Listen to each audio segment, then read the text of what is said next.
17वां सर्ग। तदंतर जब सवेरा हुआ और राजा जनक महर्षियों के सहयोग से अपना यज्ञ कार्य संपन्न कर चुके, तब वे वाक्य मर्मज्ञ नरेश अपने पुरोहित शतानंद जी से इस प्रकार बोले। ब्राह्मण, मेरे महातेजस्वी और पराक्रमी भाई कुशध्वज, जो अत्यंत धर्मात्मा है, इस समय ईशुमती नदी का जल पीते हुए उसके किनारे बसी हुई कल्याणमयी सांक्षया नगरी में निवास करते हैं। उसके चारों ओर के परकोटों की रक्षा के लिए शत्रुओं के निवारण में समर्थ बड़े बड़े यंत्र लगाए गए हैं। वह पुरी पुष्पक विमान के समान विस्तृत तथा पुण्य से उपलब्ध होने वाले स्वर्ग लोक के सदृश सुंदर है। वहां रहने वाले अपने भाई को इस शुभ अवसर पर मैं यहाँ उपस्थित देखना चाहता हूँ, क्योंकि मेरी दृष्टि में वे मेरे इस यज्ञ के संरक्षक हैं। महातेजस्वी कुशध्वज भी मेरे साथ श्री सीता राम के विवाह संबंधी इस मंगल समारोह का सुख उठावेंगे।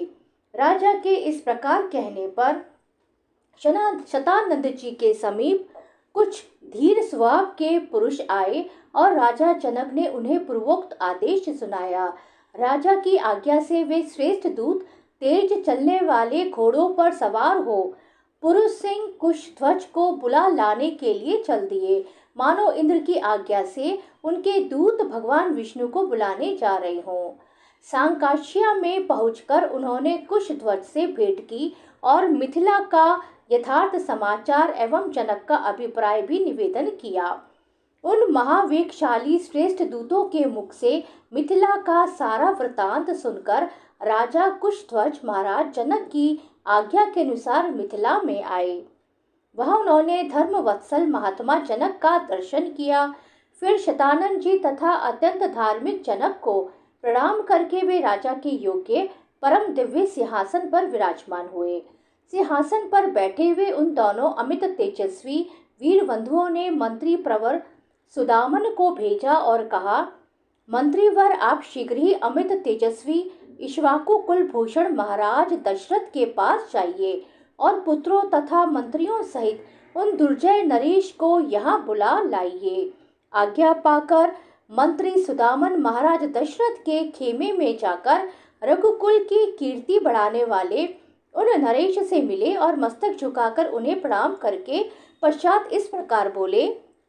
वीर अयोध्या नरेश, मिथिलापति विधेयराज जनक इस समय उपाध्याय और पुरोहित सहित आपका दर्शन करना चाहते हैं। मंत्रीवर सुदामन की बात सुनकर राजा दशरथ ऋषियों और बंधु बांधवों के साथ उस स्थान पर गए जहां राजा जनक विद्यमान थे। मंत्री, उपाध्याय और भाई बंधु सहित राजा दशरथ, जो बोलने की कला जानने वाले विद्वानों में श्रेष्ठ थे, विधेयराज जनक से इस प्रकार बोले। महाराज, आपको तो विदित ही होगा कि इक्ष्वाकु कुल के देवता यह महर्षि वशिष्ठ जी हैं। हमारे यहाँ सभी कार्यों में ये भगवान वशिष्ठ मुनि ही कर्तव्य का उपदेश करते हैं और इन्हीं की आज्ञा का पालन किया जाता है। यदि संपूर्ण महर्षियों सहित विश्वामित्र जी की आज्ञा हो तो ये धर्मात्मा वशिष्ठ ही पहले मेरी कुल परंपरा का क्रमशः परिचय देंगे। यूं कहकर जब राजा दशरथ चुप हो गए, तब वाक्य वेता भगवान वशिष्ठ मुनि पुरोहित सहित विधेयराज से इस प्रकार बोले। ब्रह्मा जी की उत्पत्ति का कारण अव्यक्त है। ये स्वयंभू है, नित्य, शाश्वत और अविनाशी है। उनसे मरीचि की उत्पत्ति हुई। मरीचि के पुत्र कश्यप है। कश्यप से विवस्वान का और विवस्वान से वैवस्वत मनु का जन्म हुआ। मनु पहले प्रजापति थे। उनसे इक्ष्वाकु नामक पुत्र हुआ। उन इक्ष्वाकु को ही आप अयोध्या के प्रथम राजा समझे। इक्ष्वाकु के पुत्र का नाम कुशी था। वे बड़े तेजस्वी थे। कुशी से विकुशी नामक कांतिमान पुत्र का जन्म हुआ। विकुशी के पुत्र महातेजस्वी और प्रतापी बाण हुए। बाण के पुत्र का नाम अनरण्य था। वे भी बड़े तेजस्वी और प्रतापी थे। अनरण्य से पृथु और पृथु से त्रिशंकु का जन्म हुआ। त्रिशंकु के पुत्र महायशस्वी धुंधुमार थे। धुंधुमार से महातेजस्वी महारथी युवनाशव का जन्म हुआ। युवनाशव के पुत्र मंदाता हुए, जो समस्त भूमंडल के स्वामी थे। मानधाता से सुसंधि नामक कांतिमान पुत्र का जन्म हुआ। सुसंधि के भी दो पुत्र हुए, ध्रुव संधि और प्रसेनजित। ध्रुव संधि से भरत नामक यशस्वी पुत्र का जन्म हुआ। भरत से महातेजस्वी असित की उत्पत्ति हुई। राजा असित के साथ हेहे, तालजंग और शाशबिंदु, इन तीन राजवंशों के लोग शत्रुता रखने लगे थे। युद्ध में इन तीनों शत्रुओं का सामना करते हुए राजा असित प्रवासी हो गए। वे अपनी दो रानियों के साथ हिमालय पर आकर रहने लगे। राजा असित के पास बहुत थोड़ी सेना शेष रह गई थी। वे हिमालय पर ही मृत्यु को प्राप्त हो गए। उस समय उनकी दोनों रानियां गर्भवती थी, ऐसा सुना गया है। उनमें से एक रानी ने अपनी सौत का गर्भ नष्ट करने के लिए उसे विष युक्त भोजन दे दिया। उस समय उस रमणीय एवं श्रेष्ठ पर्वत पर भृगुकुल में उत्पन्न हुए महामुनि च्यवन तपस्या में लगे हुए थे। हिमालय पर ही उनका आश्रम था। उन दोनों रानियों में से एक, जिसे जहर दिया गया था, कालिंदी नाम से प्रसिद्ध थी। विकसित कमल दल के समान नेत्रों वाली महाभागा कालिंदी एक उत्तम पुत्र पाने की इच्छा रखती थी। उसने देवतुल्य तेजस्वी भृगुनंदन च्यवन के पास जाकर उन्हें प्रणाम किया। उस समय ब्रह्म ऋषि च्यवन ने पुत्र की अभिलाषा रखने वाली कालिंदी से पुत्र जन्म के विषय में कहा। महाभागे, तुम्हारे उदर में एक महान बलवान, महातेजस्वी और महापराक्रमी उत्तम पुत्र है। वह कांतिमान बालक थोड़ी ही दिनों में जहर के साथ उत्पन्न होगा। अतः कमल लोचने, तुम पुत्र के लिए चिंता न करो।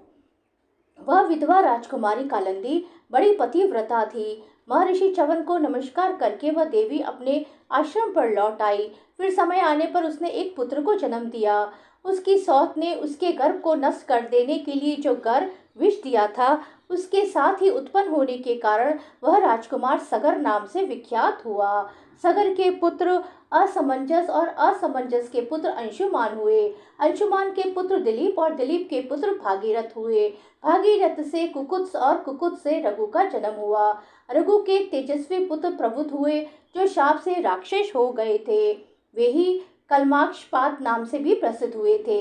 उनसे शंकर नामक पुत्र का जन्म हुआ। शंकर के पुत्र सुदर्शन और सुदर्शन के अग्निवर्ण हुए। अग्निवर्ण के शीघ्रक और शीघ्रक के पुत्र मरु थे।